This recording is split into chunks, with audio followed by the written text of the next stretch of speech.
उत्तर प्रदेश में उपचुनाव को लेकर सीएम योगी ने मंत्रियों के साथ बैठक की। मीटिंग में बोले कई मंत्री सिफारिश पर ना मिले टिकट, जिताऊ उम्मीदवारों को ही टिकट मिलना चाहिए।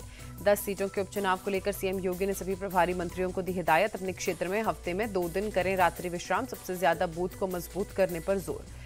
बैठक के बाद बोले मंत्री स्वतंत्र देव सिंह। सीएम के साथ बैठक में कई विकास परियोजनाओं, बाढ़ की स्थिति समेत अन्य मुद्दों पर भी चर्चा।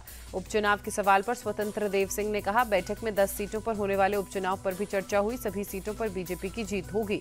अखिलेश यादव ने बीजेपी पर निशाना साधा, कहा बीजेपी कमजोर पड़ गई है, बीजेपी के लोगों में कुर्सी की लड़ाई। अखिलेश ने कहा बीजेपी ने पूरा प्रशासन खत्म कर दिया, कुर्सी के चक्कर में जनता को उसके हाल पर छोड़ा। बीजेपी को डर है कि कहीं 10 की 10 सीट उपचुनाव में हार न जाए। सुबह सपा नेता अरुण राजभर बोले, उत्तर प्रदेश में सब कुछ ठीक है, विपक्ष अफवाह फैला रहा है, सीएम बदला जा रहा है। केशव प्रसाद मौर्य के संगठन को सरकार से बड़ा बताने वाली पोस्ट पर बीजेपी नेता बीएल वर्मा ने कहा, संगठन और सरकार दोनों अपनी जगह हैं, दोनों मिलकर उत्तर प्रदेश के विकास के लिए काम कर रहे हैं। आज शाम 6 बजे राज्यपाल से मिलेंगे सीएम योगी। विधानसभा के मानसून सत्र को लेकर कर सकते हैं चर्चा। पटना में मुहर्रम के जुलूस के दौरान हंगामा, जुलूस में शामिल असामाजिक तत्वों ने किराने की दुकान में लूटपाट और तोड़फोड़ की। सीसीटीवी में कैद हुई घटना, भारी संख्या में पुलिस बल की तैनाती। मुहर्रम के अवसर पर पटना में संवेदनशील इलाकों में विशेष चौकसी, आलमगंज में ड्रोन से रखी जा रही है निगरानी। मुहर्रम को लेकर बिहार के हाजीपुर में हंगामा, डीजे जब्त कर 2 लोगों को हिरासत में लेने पर भड़के लोग, कई ताजियों को थाने पर रखकर नारेबाजी की। हालात संभालने में प्रशासन जुटा। कानपुर में मुहर्रम के जुलूस के दौरान आपस में ही लाठी डंडे चले, लात घूंसे भी चले। मौके पर पुलिस तमाशबीन तमाशा देखती रही। लखनऊ में पुलिस ने फ्लैग मार्च किया, मुहर्रम को लेकर पुलिस ने मार्च निकाला। दिल्ली में मुहर्रम जुलूस को लेकर पुलिस ने सुरक्षा बढ़ाई, जामा मस्जिद पर भारी संख्या में पुलिस बल की तैनाती। झारखंड में विपक्ष के नेता बाबूलाल मरांडी ने ट्वीट कर मुहर्रम के नाम पर गुंडागर्दी का जिक्र किया। लिखा, रांची में दुकानदारों से मारपीट और बदसलूकी कर रहे हैं गुंडे, बिगड़ सकता है शांति सौहार्द। श्रीनगर में मुहर्रम का जुलूस निकाला गया, बड़ी संख्या में शामिल हुए लोग। डोडा में शहीद हुए जवानों को जयपुर में दी गई श्रद्धांजलि। प्रदेश कांग्रेस अध्यक्ष डोटासरा और नेता प्रतिपक्ष टीकाराम जूली ने दी श्रद्धांजलि। डोडा के भट्टा इलाके में आतंकियों से मुठभेड़, सुरक्षा बलों ने इलाके की घेराबंदी कर सर्च ऑपरेशन शुरू किया। जम्मू के पहाड़ों और जंगलों में छिपे हो सकते हैं 50 से ज्यादा आतंकी, हेलीकॉप्टर और ड्रोन से खंगाला जा रहा है चप्पा चप्पा। डोडा में आतंकी हमले पर राजस्थान के मंत्री अविनाश गहलोत ने कहा, आतंकी हमले की निंदा की है, पूरे विश्वास के साथ ये कह रहा हूं कि सेना और सरकार मुंहतोड़ जवाब देंगे।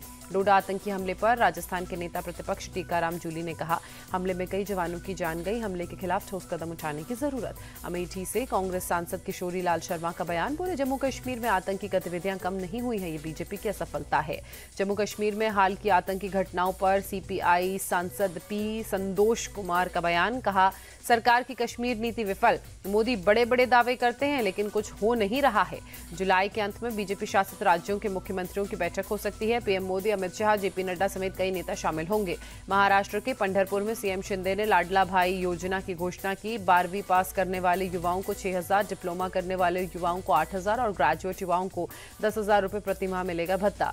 आरएसएस से जुड़ी मराठी की साप्ताहिक पत्रिका में छपे लेख में एनसीपी अजीत पवार गुट को लेकर बड़ा बयान। लिखा, अजीत पवार गुट से किए गठबंधन के कारण महाराष्ट्र में बीजेपी का खराब रहा प्रदर्शन। आरएसएस के लेख पर सुप्रिया सुले का बयान, बोली मैं इस मामले में कुछ नहीं कह सकती, ये उनका आंतरिक मामला है। केंद्रीय मंत्री शिवराज सिंह चौहान ने रांची में सोरेन सरकार पर निशाना साधते हुए कहा, इस गठबंधन सरकार ने झारखंड को बर्बाद किया, इस सरकार के खिलाफ जनता में गुस्सा। असदुद्दीन ओवैसी के बयान पर छत्तीसगढ़ सीएम विष्णुदेव साय ने कहा, दुनिया देख रही है भारत कैसे घर में घुसकर दुश्मनों को मार रहा है, कैसे सर्जिकल और एयर स्ट्राइक की है। कोलकाता में बोले बीजेपी नेता शुभेंदु अधिकारी, सबका साथ सबका विकास कहना बंद करो, जो हमारे साथ हम उनके साथ, अल्पसंख्यक मोर्चा की जरूरत नहीं। हरियाणा में बड़ी सियासी हलचल, पृथला विधानसभा से निर्दलीय विधायक नयन पाल रावत सरकार से वापस ले सकते हैं समर्थन। कल चंडीगढ़ में प्रेस कॉन्फ्रेंस कर समर्थन वापसी का कर सकते हैं ऐलान। कोलकाता में केंद्रीय मंत्री मनोहर लाल खट्टर दामोदर घाटी निगम कार्यालय का दौरा कर जायजा लेते नजर आए। चंडीगढ़ में हरियाणा के मुख्यमंत्री नायब सिंह सैनी ने प्रदेश सेवा के सफल अभ्यर्थियों का सम्मान किया। एचपीएससी में सफल दिव्यांगों को भी सम्मानित किया। कर्नाटक के सभी निजी उद्योगों में सी और डी ग्रेड के पदों पर कन्नड़ लोगों की नियुक्ति अनिवार्य। कैबिनेट ने विधेयक को दी मंजूरी। सीएम सिद्धरामैया ने ट्वीट कर दी जानकारी। मुकेश सैनी के पिता की हत्या पर केंद्रीय मंत्री नित्यानंद राय ने कहा, यह बहुत दुखद है। कार्रवाई शुरू हो गई है। जांच के लिए एसआईटी गठित की जा चुकी है। अपराधियों के खिलाफ सख्त कार्रवाई होगी। मुकेश सैनी के पिता की हत्या पर बोले डिप्टी सीएम विजय कुमार सिन्हा, हत्या दुखद, दुर्भाग्यपूर्ण। कानून अपना काम कर रहा है। अपराधियों को बख्शा नहीं जाएगा। मुकेश सैनी के पिता की हत्या के मामले में गिरिराज सिंह ने कहा, हत्यारों को पकड़ा जाएगा और कड़ी कार्रवाई की जाएगी। ट्रेनी आईएएस पूजा खेड़कर का एक और फर्जीवाड़ा सामने आया। डिसेबिलिटी सर्टिफिकेट हासिल करने के लिए दिया था फर्जी एड्रेस का सर्टिफिकेट। विवादित ट्रेनी आईएएस पूजा खेड़कर के घर के बाहर से हटा अतिक्रमण। पीएमसी की नोटिस के बाद खेड़कर परिवार ने खुद ही अतिक्रमण हटाया। दिल्ली में central drug standard control organisation के अधिकारियों की समीक्षा बैठक। केंद्रीय स्वास्थ्य मंत्री जेपी नड्डा ने सीडीएससीओ की समीक्षा बैठक की। पंजाब में लॉरेंस बिश्नोई और गोल्डी ब्रार गैंग के 2 गुर्गे गिरफ्तार। 2 पिस्तौल, 6 जिंदा कारतूस बरामद। पंजाब पुलिस के डीजीपी का ट्वीट। हिसार में जेजेपी नेता रविंद्र सैनी की हत्या के लिए 3 आरोपी पुलिस मुठभेड़ में गिरफ्तार। पहले 5 आरोपियों की हो चुकी है गिरफ्तारी। उत्तराखंड के चंपावत में लगातार तेज बारिश। भारी बारिश के चलते पहाड़ों में मलबा गिरा। टनकपुर पिथौरागढ़ मार्ग प्रभावित। मलबा हटाने का काम जारी। मुंबई के वडाला में विट्ठल मंदिर में उमड़ी भक्तों की भीड़। आषाढ़ी एकादशी के अवसर पर दर्शन किए। दिल्ली के आरके पुरम में भी श्री विट्ठल मंदिर पहुंचे नितिन गडकरी। मंदिर में पूजा अर्चना कर आशीर्वाद लिया। देवशयनी एकादशी के अवसर पर प्रयागराज में संगम पहुंचे श्रद्धालु पवित्र डुबकी लगाने के साथ साथ पूजा अर्चना की। गोवा के मापुसा में विट्ठल मंदिर पहुंचे सीएम प्रमोद सावंत। मंदिर में पूजा अर्चना कर आशीर्वाद लिया। अमेरिका के पूर्व राष्ट्रपति डोनाल्ड ट्रंप की सुरक्षा में इजाफा।